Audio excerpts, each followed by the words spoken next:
Logos 9 is finally here. I use Logos Bible software every single day in my work as a pastor, and I have been using a pre-release version of Logos 9 heavily over the last few weeks leading up to the launch. So here are my thoughts, both good and bad. Logos 8 was a tremendous jump forward for the Bible software with performance improvements and powerful new features like workflows, notes, the sermon editor, and more. But now Logos 9 has taken everything that we love about Logos 8 and added even more practical features for pastors. Logos is a complex and incredibly powerful professional application for Bible study.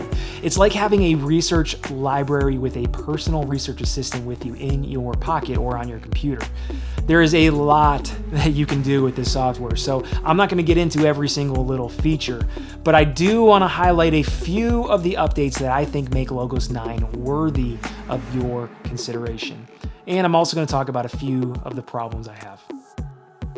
Ask and you shall receive. Dark mode was the #1 requested feature, and Logos 9 now has it. Simply switch to dark under application theme in the system preferences and relaunch the app to see it in action. Dark mode is great for working at night when you don't want the blindingly bright white screen beating on your eyeballs. You can even set it to system and it will default to whatever your computer system's settings are. My laptop is set for light during the day and dark mode during the night, so Logos will now follow suit. I didn't know that I needed this, but now that I have it, I really do like dark mode. We're all about preaching here at ProPreacher.com, so it won't come as a shock to you that the upgraded Sermon Builder is the feature that has me the most excited. The first thing that you're going to notice is an updated layout and icons that are less cluttered and just easier to use. Overall, it is much improved. On the right side column, there's a new sermon info panel. Here you can input the most important info about your sermon, the series title, the topics, passages, a description of your message, any private notes you might want to take, the speaker, the date, the venue, the service times, and even the audience. Now, this data is handy for keeping a record of all your messages and organizing your sermons in the new Sermon Manager. More on that soon. One great feature is that it lists the word count and the approximate time that it will take you to preach based on the length of your sermon.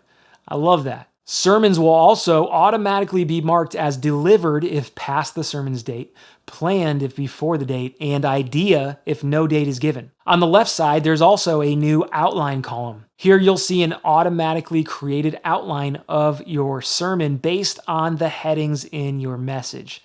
It's great for seeing an overview of your message and for jumping to different parts of the sermon. As before, the Sermon Builder still automatically creates slides for you that can be exported to PowerPoint or any other presentation software that you might use, saving you hours of slide deck creation. You can also still create fill in the blanks and questions that will automatically be compiled for handouts that you might print out later. Only a few things are keeping the Sermon Builder from becoming my absolute go-to for sermon writing. They all have to do with the automatic scripture input. If you type, for example, Gen 1, 1 through 2, and hit enter, the entire passage of Genesis 1, 1 through 2 in your preferred translation and slides associated with that will pop up automatically. Now, I love this feature, okay, but it still needs a little bit of help. First, there are limited customization options for the slides. You can change the background and style of the slide, but you can't highlight, underline, italicize, bold, or change the text in any way to add emphasis to it. Now, I love that you can't change the scripture itself, but I don't like that you can't draw attention to a particular word or a section of a verse. Second, there is no option to shorten Bible verses. So if I only want maybe the first half of a verse, I'm out of luck. It's either the entire verse or paste part of the verse in yourself. This isn't always a problem, but there are times when I only need to quote a smaller portion of a verse. Third, when quoting a long passage of scripture, there are limited options for breaking it into smaller sections on multiple slides.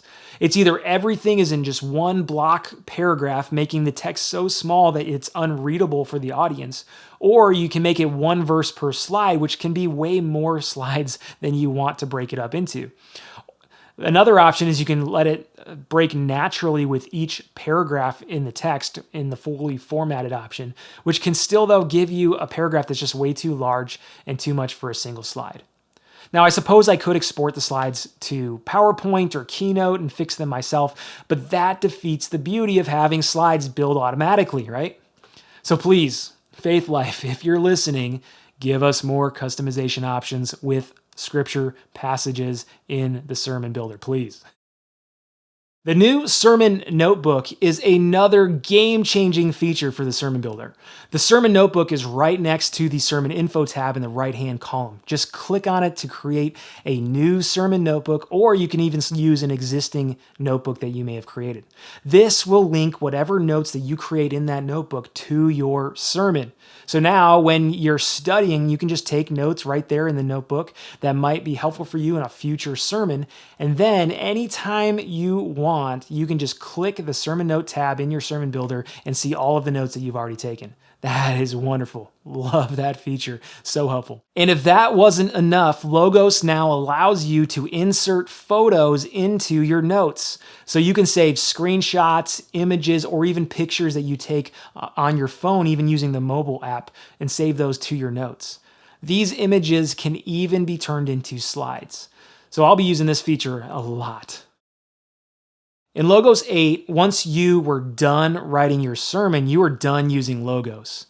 That's no longer the case with Logos 9. At the top of every sermon in the Sermon Builder is a preach button that will take you to preaching mode. And this is basically a web app that converts your sermon into digital sermon notes for you. A clock is at the top left-hand corner to help you keep an eye on the time. And there's also a countdown timer that you can set to help you not run over your given sermon time. It'll even flash warnings at you when your time is almost up or you're going over time. You can even toggle on and off being able to see your slides that you've made so you know exactly what should be on the screen as you're preaching. And it can even sync with Proclaim, which is Faith Life's church presentation software, so that when you're scrolling through your notes, the slides will automatically change for you. That's pretty cool. This eliminates any problem with that easily distracted pimple popper in the tech booth who keeps forgetting to switch your slides. Oh, pay attention, right? Thankfully, you can also customize the layout. You can choose a single page or a scrolling layout and adjust the font style, the size, spacing, and the margins. Now, one thing I wish the preaching mode had was an option to designate the text that you want to be included in preaching mode, like you can do with the handout feature. This way, pastors like me who write manuscripts in full but then just preach from an outline could simply designate the pieces of their manuscript that they want to include in the outline that they bring with them on stage, rather than having to use the entire manuscript or having to create a whole second document just for that outline entirely. Now, aside from that, I also fear that preaching mode may not be the best option for churches that don't have reliable Wi-Fi. It won't work on a laptop, a phone, or a tablet without an internet connection. Few things are more terrifying than the thought of getting on stage in front of a crowd and discovering that your sermon notes just won't work. New features for preachers just keep coming with Logos 9, though, with the new Sermon Manager. Sermon Manager is essentially an automatic sermon calendar in a weekly grid view to help you organize and plan your sermons. You can see a list of all the sermons for the current year, the upcoming 6 months, sermons that you've already preached, or sermon ideas that you've recorded, and even more. Now, I hate to admit it, but this could put my sermon calendars out of business. It's a great feature. All the information that you input in the Sermon Info panel in the Sermon Builder now helps you organize and filter through all of your sermons. There's also a beautiful radial calendar for an interesting way to see your sermons. Now, I'm not sure how useful it is, but it is fun to play with. I do a fair amount of counseling at my church between walk-ins, call-ins, and scheduled appointments. Sadly, I don't feel like I was adequately prepared in Bible college or seminary to handle the questions that I face on an almost daily basis. It's taken me a lot of time and study to get there. I wish that I had the new counseling guide years ago. Now in Logos 9, you can now open the counseling guide and begin typing the topic to see a list of possible scenarios that the person may be dealing with. For example, if I type marriage, I see topics about communication, conflict, boundaries, and more. After selecting the appropriate topic, there's a great list of resources there for you. You'll see some article summaries, related counseling topics, relevant Bible passages, and my new favorite feature, the Quick Reference Guide. These handy guides give you an immediate tool to work through with the people that you are counseling. There are things like assessment questions with fill-in notes so you can record their answers, key thoughts to help guide your discussion, a list of biblical insights, wise counseling bullet points, and even action steps that they may want to take. If you feel as unprepared for counseling as I was, this tool alone is worth the price. Now, I'm not going to go into a deep dive into the overhauled fact book, but it is now the central starting point for any study. Search for your topic or reference, and you'll find quick links to articles, media, Bible passages, resources from your library, useful facts, and more. I use the Bible reading plan in Logos daily to help me read through the entire Bible in a year. That isn't anything really new. What is new in Logos 9, however, is that you can now create a reading plan for any book in your library. So say I want to work through a thick book like Wayne Grudem's Systematic Theology. I can pull it up in my library search, click on the 3 vertical dots on the right side, and select Start Reading Plan. Now I can customize a personal reading plan to help me work through this massive work at whatever pace I choose.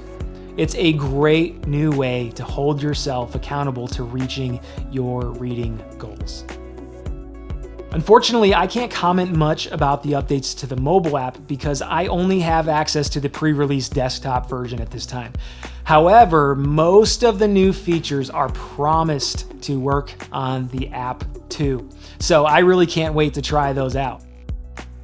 The verdict: highly recommended. Logos 9 is not a massive overhaul, but it didn't really need to be. Instead, Logos 9 builds on the solid foundation of Logos 8 with a wonderful addition of genuinely helpful tools for pastors. Logos is still a powerful professional-grade Bible study software for academics and seminary students, as it always has been.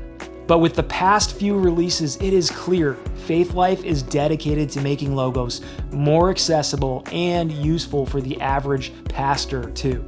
So, should you get Logos 9? Is it worth it? In short, yeah. Logos remains the king of Bible study software. Nothing else comes close.